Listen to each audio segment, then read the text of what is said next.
Bismillah, saya tidak jahar bismillah. Ini semua berbedaan, tidak mungkin bisa disatukan. Jangan harap satu saat NU sama Muhammadiyah jadi satu. Satu pandangan, satu pemahaman. Tidak bisa. Karena itu lawan sunnatullah. Sunnatullah, Allah menciptakan manusia dengan adanya perbedaan. Kenapa tidak bisa disatukan? Karena beda otak. Dan tidak bisa jadikan manusia satu otak, satu fikiran, satu pandangan. Contoh sederhana, Imam Syafi'i belajar agama sama siapa? Muridnya siapa? Imam Maliki. Imam Maliki gurunya, tapi kok bikin mazhab sendiri? Tak pernah Imam Maliki protes. Kok selama belajar sama saya terus bikin mazhab sendiri, enak-enak sih? Tak pernah protes. Tidak pernah Imam Maliki berkata Imam Syafi'i sesat. Beda pandangan. Bahkan Imam Syafi'i sendiri punya dua pandangan. Dua mazhab. Saya pernah baca satu buku, sangat bagus. Sayang sekali belum ada bahasa Indonesia. Al-Imam Syafi'i wa madhabuhu al-qadim wa madhabuhu al-jadid. Imam Syafi'i dengan mazhab yang lama dan mazhab yang baru. Kok Imam Syafi'i punya dua mazhab? Ketika saya baca judulnya, kok Imam Syafi'i tak konsisten? Tapi begitu membaca dalamnya, subhanallah, terlihat kekayaan ilmu Imam Syafi'i yang mampu menyesuaikan ketika dia berada di Irak, beda ketika dia berada di Mesir. Beda budaya, beda kebiasaan, beda lingkungan, beda suasana. Makanya dia bisa menyesuaikan dengan ilmunya, cocok di Mesir dan cocok di Irak. Saya yakin kalau Imam Syafi'i masih ada, apalagi datang ke Indonesia, ada mazhab yang ketiga yang cocok dengan selera orang Indonesia. Dan perbedaan itu bukan berarti Islam, memang Islam satu, Quran satu, Nabi Muhammad satu. Apakah dasar Imam Maliki membawa agama Quran dan Sunnah? Dasarnya apa Imam Maliki? Quran dan Sunnah. Terus Imam Syafi'i apa dasarnya? Quran baru beda, Sunnah baru beda atau sama? Tapi kalau memang sama-sama membawa Quran, sama-sama bawa hadis, kenapa ada perbedaan? Bukan beda sumber agama, tetapi berbeda memahami isi Al-Quran. Yang terjadi beda pemahaman, bukan beda sumber agama. Mereka tahu semua kembali kepada sunnah, semua kembali kepada hadis, semua kembali kepada Al-Quran. Tapi memahami isi Al-Quran dan memahami makna hadis.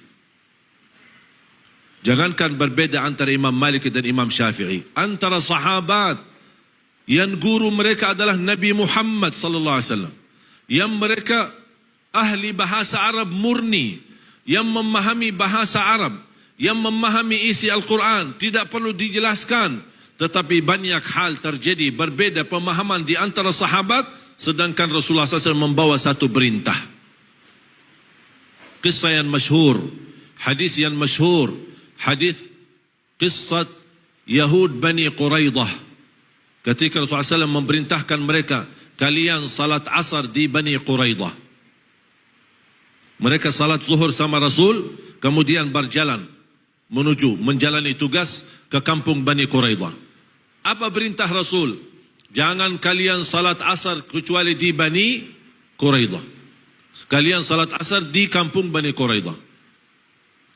Rombongan sahabat jalan, di tengah perjalanan masuk waktu asar. Tolong perhatikan kisah ini. Di waktu perjalanan masuk waktu asar, muncullah dua pemahaman. Satu berkata, kami mau salat asar di jalan karena sudah tiba waktunya. Golongan B berkata, mohon maaf, kami diperintahkan Rasulullah salat asar di kampung Bani Quraidah.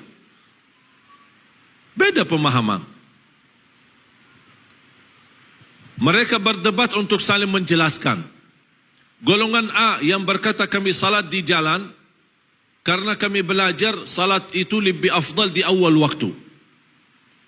Yang kedua, maksud Rasul salat asar di Bani Quraidah, bercepatlah jalan agar bisa bertemu asar di Bani Quraidah. Ini bagi tafsir, bagi ijtihad. Sahabat golongan B, mohon maaf, kami tidak mau bagi ijtihad, tidak mau bagi ta'wil, tidak mau bagi tafsir. Perintah jelas, salat asar di Bani Quraidah. Sami'na wa ata'na. Sudah selesai. Ini ijtihad, ini tidak mau bagi ijtihad. Ini bagi ta'wil, ini tidak mau bagi ta'wil. Sampai ke salat asar sebagian, sisanya salat asar di Bani Quraidah. Ketika mereka sampai ke Bani Quraidah, sudah tiba waktu maghrib, sedangkan mereka belum salat asar. Salat asar qada, kemudian salat maghrib. Terjadi masalah, perbedaan. Mereka kembali kepada Madinah dan bertemu Rasul. Ya Rasulullah, terjadi silsilah perbedaan di antara kami. Ada yang salat di jalan, ada yang salat di kampung Bani Quraidah, padahal sudah masuk waktu maghrib. Yang benar yang mana ya Rasulullah? Rasul menjawab, dua-duanya benar. Dua-duanya benar. Semua berdakwah di Indonesia, insya-Allah saya yakin semuanya niat baik untuk Indonesia. Silahkan Bapak Ibu belajar. Siapapun yang datang ke tempat kita, tidak usah tahu latar belakangnya. Tidak usah tahu dia tamat mana. Saya tidak peduli tamatan mana. Mau dia tamatan Madinah, mau dia tamatan Makkah, mau dia tamatan Mesir, mau dia tamatan Maroke, dia mau tamatan Sudan, mau dia tamatan Hadramaut, Darul Mustafa, atau Dumia tamatan Al-Ahqaf, atau apa saja, saya tidak peduli. Saya peduli isinya saya dengar. Manfaat saya ambil, tidak bermanfaat saya buang. Dan tetap guru itu kita hormati. Dan justru semakin belajar dalam perbedaan, man kathura ilmuhu qalla inkaruhu. Semakin banyak ilmu kita akan berkurang mengingkari perbedaan. Yang membuat kita tidak menerima perbedaan karena kita tidak belajar. Kita hanya belajar satu pihak, membenarkan diri, merasa diri benar, yang lain sesat. Nah, ini bahaya. Oleh karena itu jamaah sekalian, sangat penting dalam perjuangan kita harus mensatukan visi dan misi kita. Menyatukan umat dan tujuan kita mewujudkan sejuta penghafal Al-Quran.